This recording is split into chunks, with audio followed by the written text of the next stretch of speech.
Hi, my name is Victoria Esposito, and welcome to my production entitled The Depression Monologues. So basically, how I came about this whole process was I went on Tumblr and I asked people if they had depression, if they had experienced depression, or they just wanted to talk about depression and send me their life stories. And I had an overwhelming amount of people contact me. It was crazy. So I took all of those messages and I made monologues out of them, and that is what this production is. So thank you for coming, and I really hope you enjoy it. This is the Depression Monologues.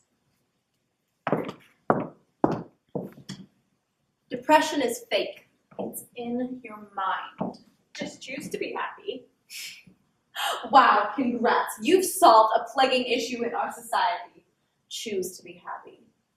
Why didn't I think of that? You mean we can just be happy? Man, I'm cured. Saying to someone with depression, what is there to be depressed about, is like saying to someone with asthma, there's plenty of air to breathe out here. Mental health is just as important as physical health. It's something that is real. It's a real issue. Capable. Trust. Immigration. Anxiety. Perfection. Hope.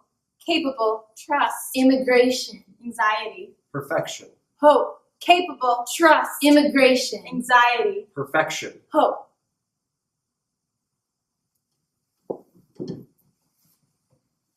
You are capable.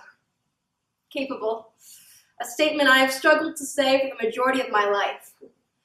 My parents got divorced in the 6th grade. My dad, years later, married a woman from Kansas with 2 kids. He was really happy, which made me really happy. But the situation got really tense with her kids. Basically, we hated them, which led to my dad getting another divorce. And my dad lives alone now when he's not with me. My mom, she's absent-minded and not good at the whole parenting thing. The facts. In 9th grade, I started self-harming. In 10th, I had panic attacks every day. I started going to therapy, but I needed a break, and eventually I just stopped going. In 12th, I came to a conclusion. I had depression.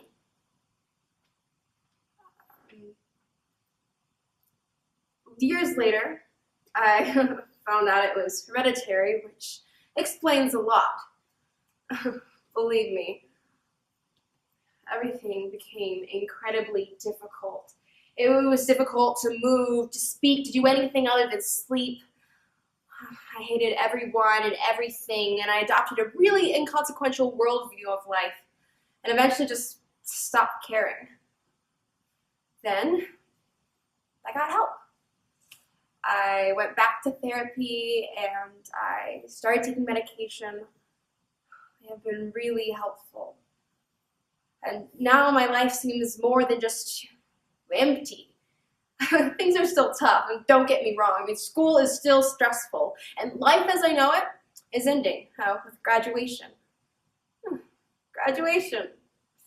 Wow. It's good to get a diagnosis. It's important to have answers. It's to know what's going on inside my head and why it's happening. I'm trying to be strong for my family and friends. I owe a lot to them. But I also owe a lot to theater. I finally had a friend group, and more importantly, I had to face the most difficult obstacle in my recovery. Myself. Alexis Smith, you are capable. Depression is not always at 3 a.m. Sometimes it hits you at 3 p.m. when you're with your friends and you're halfway through a lap and then you just stop. You are depressed. I don't know how someone can tell me what I'm feeling when they're not inside my own brain. That concept has been something I've been struggling with for 10 years of my life. I remember when I first realized I was chemically unbalanced. It was in middle school. All my friends were out having fun, playing around, and I was in the corner being poked and mocked at. I was weird. I was weird, and I was in hell. That was the first time I couldn't stand staring at the girl in the mirror. They saw an ugly person, so I saw an ugly person. Fast forward. Heartbreak. You don't really see it coming, but when it does, it knocks the living breath out of you. I was getting better with my depression. I had friends. I had a boyfriend. I had a life. I thought I was getting better. But artificially, I was. What do you do when the one person who thought the world of you can't stand to look at you anymore? Trust? Is that even a thing anymore? I put myself in a deep pit of self-loathing. I cried for hours for no reason. I had love and I lost it because I wasn't good enough. I lied to everyone because I don't want them to leave me like everyone else did. I just want to be happy and loved.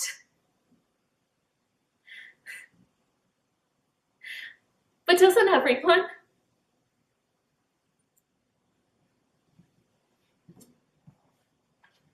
I'm too scared to be alone, and I'm also too scared to let anyone in.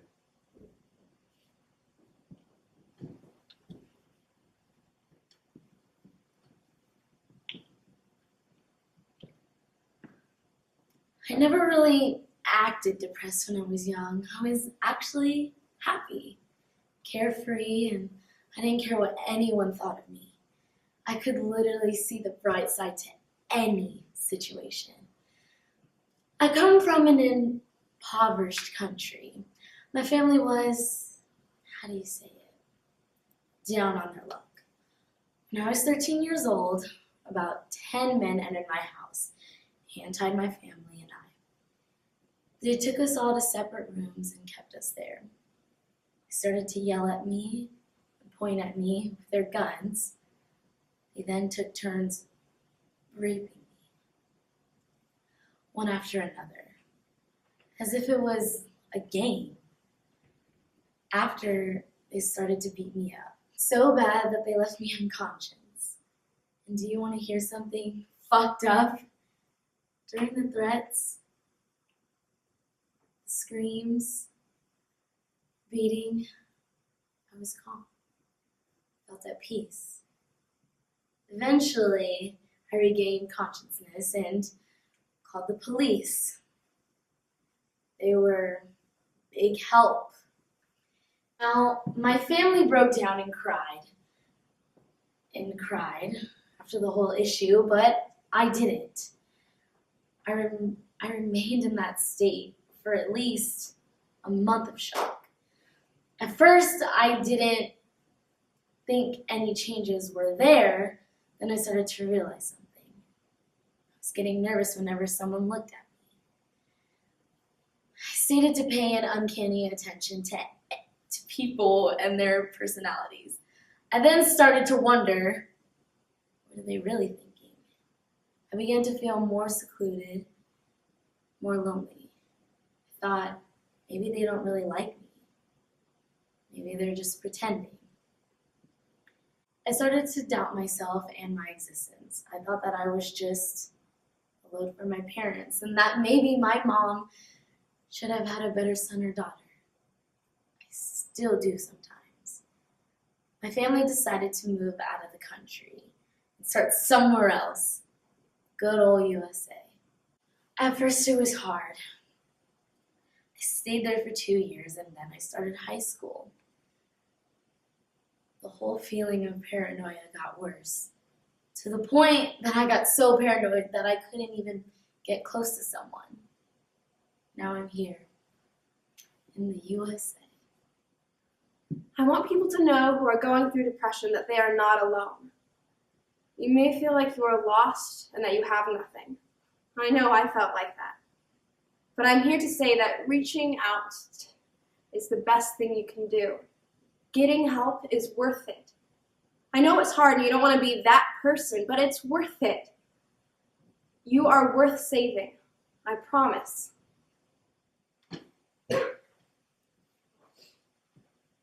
Dear Mom, I'm such a disappointment.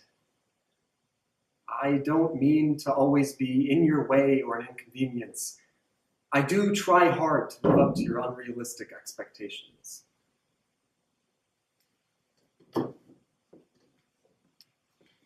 Dear friends, I'm sorry. I can't keep in touch enough. I do so try. It's just that I really don't have anything important to say to any of you. Your lives move on and I stand still alone. Dear me, the question to the reason why you were born is a tricky one, and it will forever haunt you.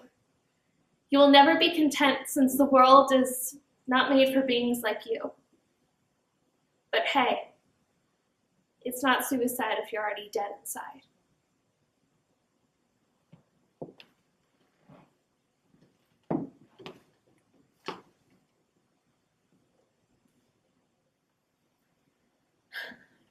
Ever since I was little, I would have these panic attacks where I'd get an idea or just stuck in my head, like everybody hates you or you're worthless. Then I had actions that would go with these ideas. I would bang my head against walls or scratch my skin. In 6th grade, I was diagnosed with depression. And to make it worse, I had migraines, so I couldn't even get the medication I needed. In 7th grade, a well-respected adult told me, "You'll never amount to anything. You'll OD in an alley somewhere." That kind of stuff sticks with you. In high school, I finally found my group. They were not so great kids. They convinced me to do a lot of stupid shit, like drugs and drinking and self-destructive behavior as a bitch, and it's addictive. It wasn't until a friend of mine from middle school OD'd in an alley that I got out of it. I've learned that it's better not to lie when you're truly feeling sad. And if you ask me if I'm okay, I'd say, I'm fine. It's not what you want to hear, but it's the truth. I hope this is what you want.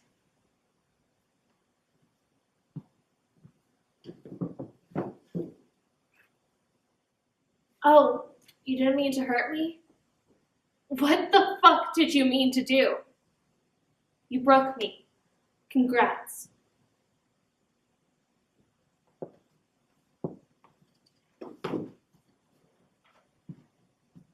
The perfect son. You wanted me to be the perfect son. I'm so sorry, Mom. I can't be that.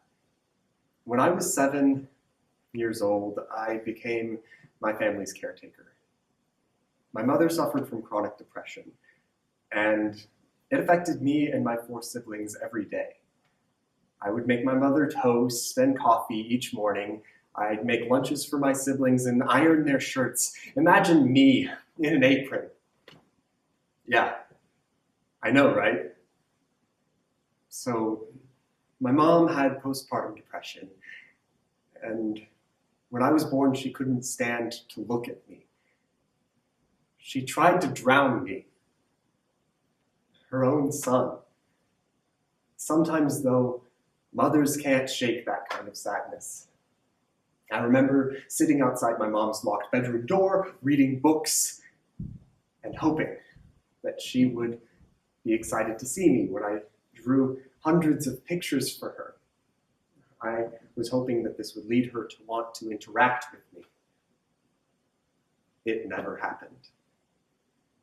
I developed anxiety. I just can't connect with people the way they need me to.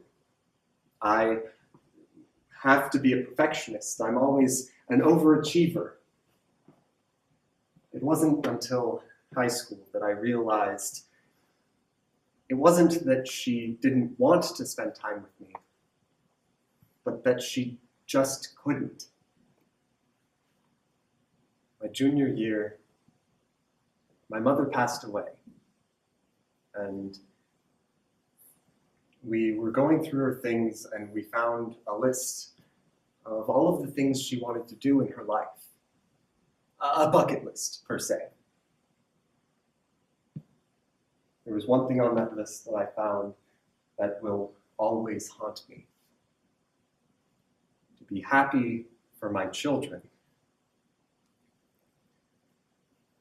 My mother never got treatment for her depression. She just learned to lock herself away and shut herself out. I just wish she had, you know?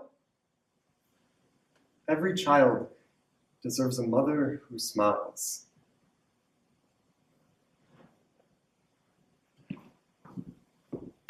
Depression is living in a body that fights to survive with a mind that tries to die. I don't remember the exact day when I noticed that my smile was stretched a little tight. I don't remember the exact day that my laugh became a little too forced. And I honestly don't think that it was one day. I don't think it could be pinpointed down to that. I think it was a buildup. You know, like the environment, how it can change in a matter of hundreds of years. Well, a human can change in a matter of hundreds of hours or days. I do remember hitting rock bottom. I hit it when I was typing goodbye letters to my family and my friends. My plan fell through when my parents found the letters before I could kill myself. My mom told me I had to go to the hospital, and after that she yelled and screamed, and it made me feel worse. And I spent 3 or 4 days in the hospital. It was Sunday night, a night that I had decided to swallow 35 pills. I had eaten pizza with my family. We had laughed and hugged and had a great time, and I didn't plan to wake up the next morning. So when my alarm clock rang, I felt like I was underwater. 35 pills and a 100-pound girl. It was a new rock bottom. Hospitals are scary. We can't pump her stomach and we can't give her charcoal. I mean, what the hell is that supposed to mean? Well, in human terms, it means that the pills had gotten into my system. They fixed me though. Doctors told me I was a walking miracle. And I'm glad that I didn't die. I spent a week or so in the second hospital and additional weeks in an outpatient program. Recovery has been a long process. There are days when I feel the black, sticky grip of depression, or the staticky, fast panic of anxiety holding on to me, but I've learned since my sophomore year of high school, I am so much more than that. And I found passion in art. Instead of writing goodbye letters, I write greeting cards, love letters, and thank you notes. This is the most beautiful way to end my depression story. I have hope.